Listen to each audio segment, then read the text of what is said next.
Viktor Frankl, the existentialist and psychologist who survived the Nazi camps and wrote a book called Man's Search for Meaning based on his reflections on those experiences, he wrote that everything can be taken from a man but one thing, the last of his human freedoms, to choose one's attitude in any given set of circumstances, to choose one's own way.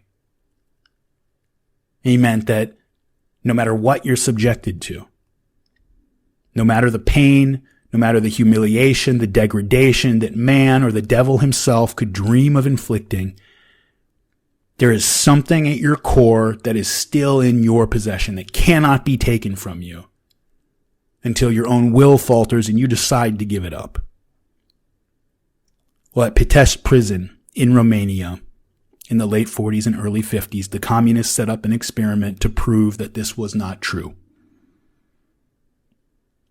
In order for the experiment to succeed, the subject's defenses would have to be stripped away completely, and anything in which he might take refuge would have to be taken away from him.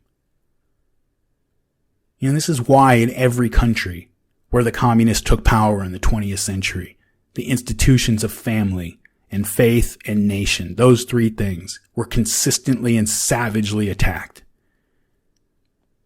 As Varlam Shalamov, the Russian writer who survived 17 years in the Gulag at Kolyma, wrote, "I saw that the only group of people able to preserve a minimum of humanity in conditions of starvation and abuse were the religious believers, the sectarians, almost all of them, and most priests.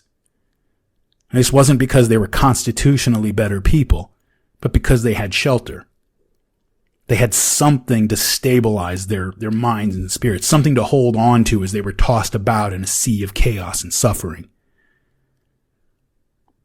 This is the key difference between the authoritarian and the totalitarian. The authoritarian wants your compliance. The totalitarian wants everything, like the judge in Blood Meridian saying he experiences the freedom of birds as an insult. With the anti-communist opposition in Romania very quickly crushed, Moscow sent advisors to help oversee this experiment. And for their lab rats, they chose activists from the Romanian student movement. Because see, with virtually all of Romania's leadership class dead or imprisoned by this point, the task of the resistance fell to their children's generation. And in Romania, as elsewhere, colleges and universities were centers of political activity for enthusiastic young people.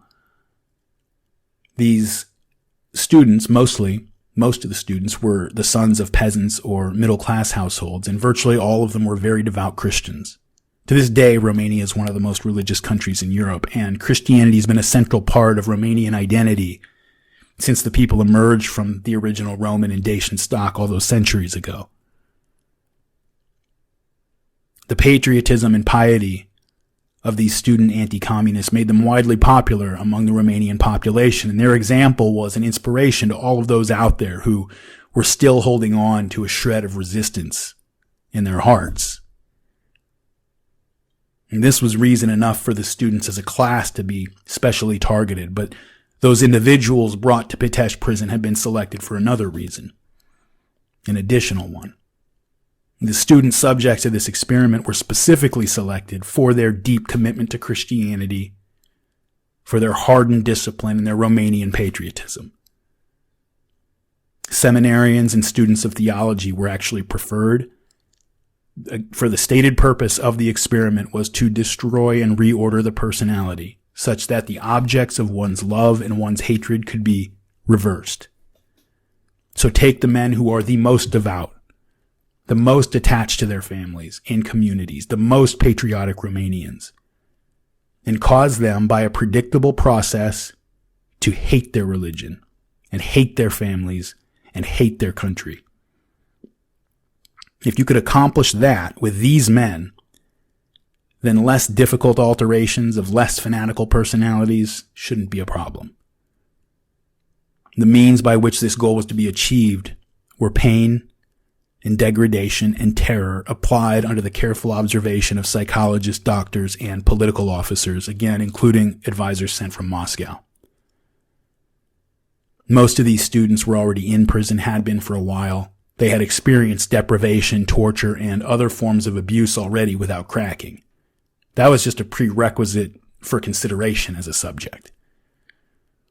Those who showed the most courage in their resistance to the usual methods were selected and sent to the Securitate prison at Pitești.